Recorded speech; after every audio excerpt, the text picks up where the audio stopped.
nouveauté cette 7e édition? Ah ben, on est déjà dans une nouveauté là, ici, puisque c'était une demande des habitants de Saint-Marceau de participer, eux qui sont très concernés par la Loire, la vivre aussi de façon festive, c'était pas idiot. Et donc c'était marqué, voilà, c'est un élément important. Et après il va y avoir la Duck Race, qui est une initiative des clubs Lyon, c'est Rotary, c'est les deux, c'est des clubs services, c'est Rotary là.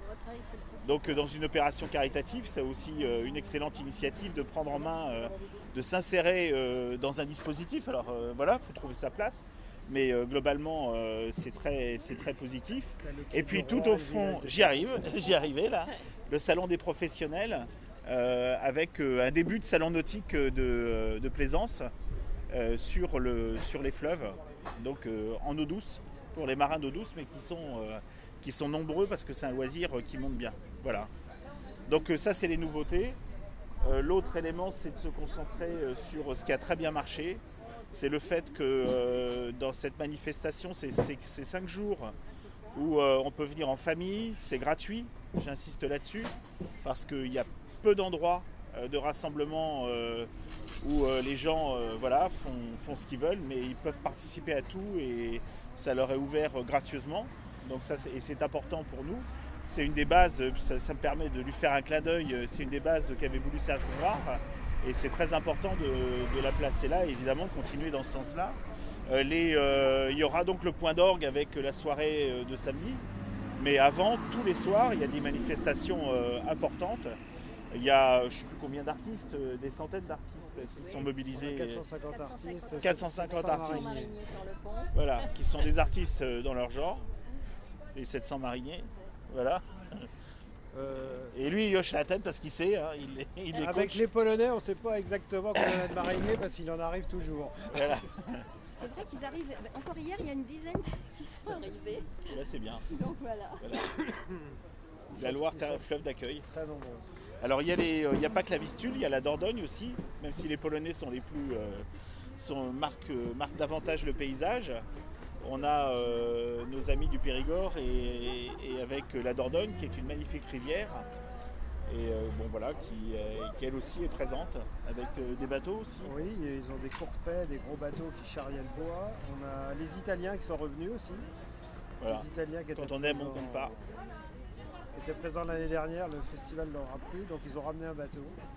Moi j'entends beaucoup ça depuis quelques jours, des gens qui sont venus une fois et qui ont vraiment noté d'être absolument présents dans la saison, dans les différentes saisons, puisqu'une biennale c'est quand même un rythme qui est pas, voilà, où il faut suivre les événements. Il y a cette fidélité à l'événement qui commence à se faire progressivement.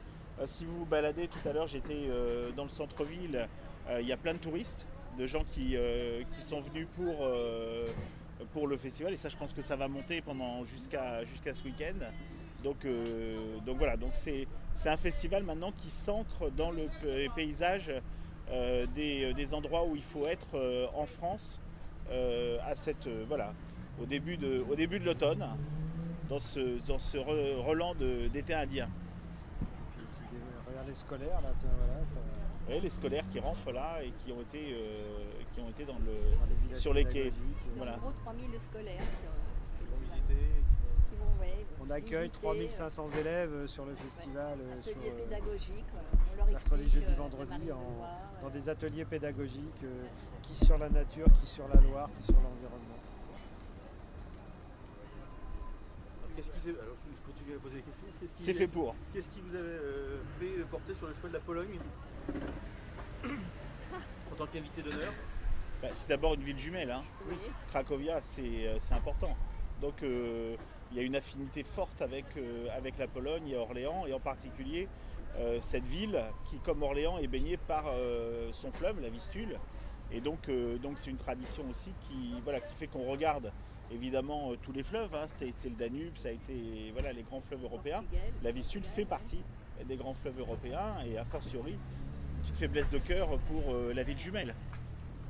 Ce sont des fleuves qui ont des similitudes avec la Loire, qui peuvent avoir de gros étiages, Oui. de très bas étiages. Donc des bateaux qui ont le même type de navigation que les bateaux de Loire. Et donc ça permet aux mariniers de confronter leur culture. Et d'échanger certainement. Ouais. Pour échanger, ça échange. Mais pour les mariniers polonais, c'est un honneur de venir à ce festival. Alors là, vous pouvez les interroger. Pour eux, ils sont fiers d'être à Orléans. Je ne sais pas si on Ils retrouve peuvent, ça. c'est bien. Je sais pas si on retrouvait ça à chaque fois, mais là, ils sont. Hein. En fait, la Pologne, l'État polonais se sert actuellement du Festival de Loire en se disant on peut faire la même chose sur la Vistule, mais on ne l'a pas encore assez développé.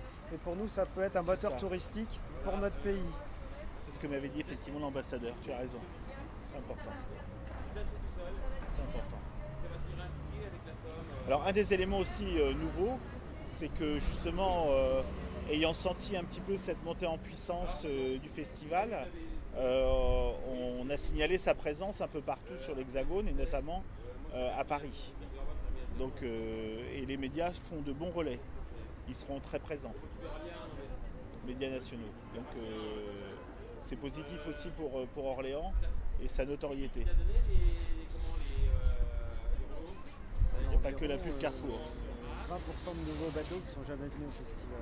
Oui, 20% de nouveaux bateaux ne sont jamais, me dit le monsieur, 20% de nouveaux bateaux ne sont jamais venus au festival. Ce qui est beaucoup. Ça fait Ce qui est beaucoup. 40 bateaux, plus de 40 bateaux. Voilà. Et là, au niveau des mariniers, ça remonte jusqu'à où ils viennent s'impliquer dans Sur la Loire, ça va de Nantes au Bec d'Allier. D'accord, donc vraiment tous les mariniers qui s'impliquent dans la marine de Loire se On réunissent. doit avoir, j'ai regardé, on doit avoir 45 bateaux, c'est-à-dire un bon quart, qui sont du département du Loiret. Et en bateau de Loire propre, on en a à peu près autant. Amont et aval. Ça, c'est le VT. Oui, avec nous. Alors c'est nous qui choisissons EVT et on choisit les bateaux avec EVT. D'accord, donc c'est EVT, ça se fait en partenariat en fait entre Oui. la ville d'Orléans et EVT nous soumet des bateaux et on a un comité de mariniers qui se réunit tous les 2 mois ou 3 mois, enfin ça se rapproche, plus le festival se rapproche, et on valide les choix faits par EVT. Les mariniers sont partie prenante du festival. Ils nous ont fait refuser certains bateaux.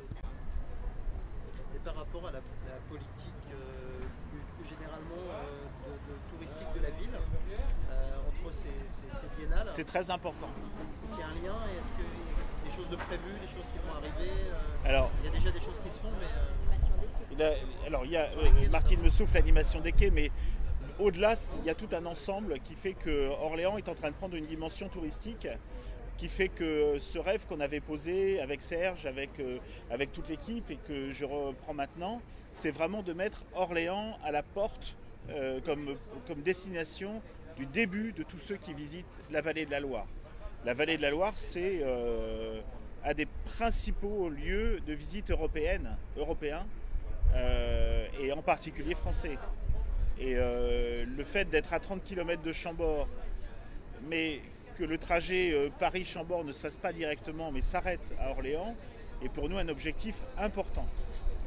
C'est important parce que ça joue évidemment sur le plan économique, ça joue sur le plan culturel, c'est incitatif, ça donne de l'attractivité pour des manifestations importantes. Et vous voyez dans ce que rappelait Yves, le succès appelle le succès. Le succès du Festival de Loire d'il y a 4 ans se retrouve aujourd'hui, ça capitalise, mais il faut du temps. Et ce temps-là, nous on estime qu'il est venu dans la mesure où on a maintenant une très belle ville, c'est reconnu par tout le monde, elle rentre dans des spots, dans des films, elle est repérée comme telle, et en plus elle est riche de monuments, mais elle est riche d'événements, elle est riche par tout ce qui s'y passe, et c'est cette richesse-là qu'on a peut-être trop tendance à garder un peu sur soi, parce qu'il n'y a pas que la rumeur d'Orléans, dans les légendes, il y a aussi le fait qu'on aime bien être dans l'entre-soi, qu'on est plutôt réservé, qu'on n'est pas des expansifs et autres. Alors, sans jouer aux Méditerranéens qui s'ignoreraient, on a sans doute beaucoup plus de choses à faire valoir qu'on ne le pense. Et c'est ça notre travail. Et ce travail-là, il va s'inscrire dans la durée. Par exemple, on fait chaque année, au moment du 7 mai au soir, en hommage à Jeanne d'Arc, une reconstitution de l'embrasement des tours. Alors moi, quand j'étais petit, c'était vraiment des feux de Bengale qui explosaient à l'intérieur de la cathédrale, avec l'hymne, la cantate à l'étendard. Enfin bon, il y avait tout un folklore. Depuis, avec le temps, ça a évolué. Et aujourd'hui, il y a un spectacle en laser, en projection sur la cathédrale, et tout un texte ou de la musique, enfin tout un truc qui est vraiment très chouette. Et bien cet élément-là, qui n'était auparavant fait que pour le 7 au soir, on a pris la décision d'en faire un des points forts de toute la saison estivale d'Orléans. Et régulièrement, comme dans d'autres villes, il y aura ce spectacle, a priori gratuit, qui sera diffusé sur la cathédrale et qui fera un point de reconnaissance pour les touristes qui pourront se dire, bien ce soir, on va à ce spectacle qui est généralement superbe et qui fait qu'ils pourront vivre la ville, voir la cathédrale dans un contexte très différent de la vie diurne de cet édifice. Donc ça fait partie, c'est un petit point, mais il va y avoir beaucoup de choses comme ça, de points d'animation. Je compte beaucoup sur, on a un foisonnement culturel qu'on n'imagine pas. Il y a eu très récemment, j'ai chopé sur Facebook un article sur le Figaro, Loisirs, sur la richesse culturelle d'Orléans. Il n'y a quasiment pas de villes de notre taille qui ont 3 théâtres par exemple, plus un centre chorégraphique. Il n'y a quasiment pas de villes qui ont autant de spectacles labellisés de haut niveau et autres qui se jouent ici et puis qui se retrouvent aussi à Avignon par exemple. Donc on a toute cette richesse-là qui, selon moi, est trop confidentielle aujourd'hui. C'est des dizaines de milliers de spectateurs, mais ça pourrait être encore plus. Et ce brassage culturel, il faut qu'on l'amène en dehors des murs, il faut qu'on l'amène dans la ville. Et là, il y aura cette reconnaissance et cette jonction entre à la fois un public orléanais et un public qui aime Orléans, même s'il n'y vit pas, et qui viendra. Et par exemple, j'ai tenu, parce que c'est une question qu'on a faite, il y en avait peut-être qui étaient à la conférence de presse à l'ambassade de Pologne.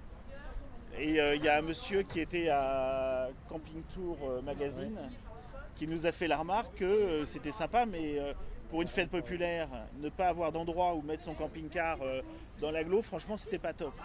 Et donc, on a décidé, juste dans l'heure qui suivait, j'ai demandé si un terrain auquel je pensais, on pouvait l'aménager à bon compte pour faire cette réception, faire que les gens prennent le tramway parce qu'ils ne vont pas venir en camping-car. Donc on a trouvé l'endroit, ils sont fléchés, ils peuvent aller là-bas, ça a été annoncé dans son magazine et on va avoir ce tourisme qui est des fois un peu un tourisme vert, un tourisme nomade, mais qui correspond à tout à fait à ce qu'on fait ici. Donc vous voyez, on est toujours à l'affût d'idées de façon à embrasser le public le plus large possible.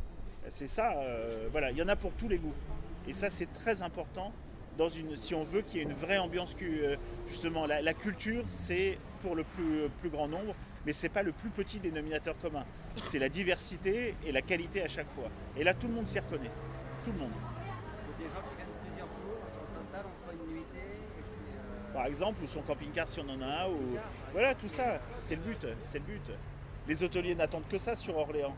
Vous avez un 5 étoiles qui est en cours d'ouverture là. Bon, pour des raisons un peu bêtes, à quelques jours près, quelques semaines près, il ne sera pas ouvert, mais c'était impensable. Moi, j'ai fait visiter à des tours opérateurs Orléans il y a 10 ans pour qu'ils installent un 5 étoiles. Ils m'avaient dit jamais on n'en aurait un. Là aujourd'hui, on en a un. Il y a eu la requalification de l'ancien Sofitel. Enfin, tout ça participe de la même veine et ça tire l'ensemble vers le haut. Et ça va être une destination, une vraie destination au niveau national. Et ça, pour nous, c'est important. C'est un marqueur là tous les 2 ans. Est-ce que vous envisagez de le faire encore plus souvent tous les ans ou est-ce que c'est pas possible? Je pense que rien n'est impossible, mais je pense qu'on n'atteindrait pas ce niveau de qualité et d'exigence si on le faisait tous les ans. Du temps de préparation. Il y a du temps de préparation et puis c'est comme dans d'autres domaines, il faut savoir se faire attendre. Donc voilà, le désir monte. Voilà. Et c'est marrant parce que c'est presque ça. C'est-à-dire qu'il y a un moment donné où on sent la ferveur. Là, après, à l'automne et jusqu'au printemps à peu près, bon, on va débriefer, mais ça va rester en perspective. Mais à partir de l'été prochain, vous allez avoir une petite équipe qui va commencer à s'y coller. Et puis tout ça, ça va monter crescendo. Et puis avec de plus en plus de ferveur, de plus en plus d'inquiétude, de plus en plus de joie et d'entrain. Tout ça, ça se mélange, ça crée la sauce et ça arrive au bon moment. Voilà, c'est ça, c'est pas routinier. Il faut pas que ce soit routinier. Il y aurait une usure si c'était tous les ans. Et comme dit Olivier, oui, on crée une attente. Et 2 ans, c'est un bon rythme. Juste une question, en termes de nombre de stands, en se baladant, on a eu l'impression qu'il y en avait peut-être un petit peu moins. Est-ce qu'il n'y a pas plus de bateaux et moins de stands? Ou c'est juste une impression qu'on a pu avoir? C'est pareil. On est pareil. C'est parce qu'on s'est étendu plus sur le... Parce qu'il y a le salon, on a fait une vraie... cette fois, il s'étend vraiment sur le quai du Roi. C'était pas le cas auparavant. À cause du marché. Voilà. On a déplacé le marché. Donc c'est pour ça, ça donne l'impression D'accord. un petit peu de vide des fois entre 2 espaces, mais non, c'est justement pour permettre à tous ces nombreux visiteurs de respirer et de pas être entassés. Oui, parce qu'à un moment donné, c'était Ouais. quand même un peu dur, là, les fois précédentes. Voilà. Bon, eh ben, écoutez, moi je vous propose qu'on y aille. Hein.